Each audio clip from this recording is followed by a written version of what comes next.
بسم اللہ الرحمن الرحیم۔ السلام علیکم ورحمۃ اللہ وبرکاتہ۔ عابد راجہ چینل کی طرف سے آج میں اپنے دوستوں کو بتاؤں گا کہ آپ صلی اللہ علیہ وسلم نے اس دعا کے متعلق کیا فرمایا اور کس ٹائم یہ پڑھنی چاہیے۔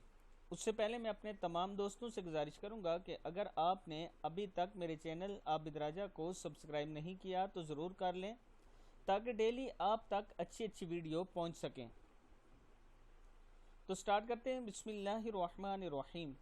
آپ صلی اللہ علیہ وسلم نے فرمایا، جو شخص بستر پر سونے آئے اور یہ دعا پڑھے تو اس نے گویا تمام مخلوق کی تعریف کو شامل کر لیا۔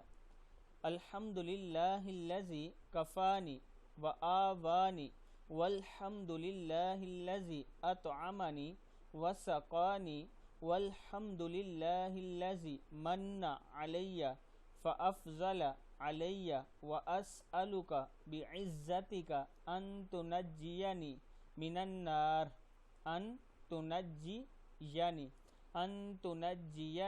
من النار۔ حضرت انس بن مالک رضی اللہ تعالیٰ عنہ روایت کرتے ہیں اس حدیث کو۔ میں اپنے دوستوں سے گزارش کروں گا کہ جب بھی رات کو بستر پر جائیں تو اس دعا کو بے شک سن کر ایک بار ضرور پڑھ لیا کریں۔ السلام علیکم ورحمۃ اللہ وبرکاتہ۔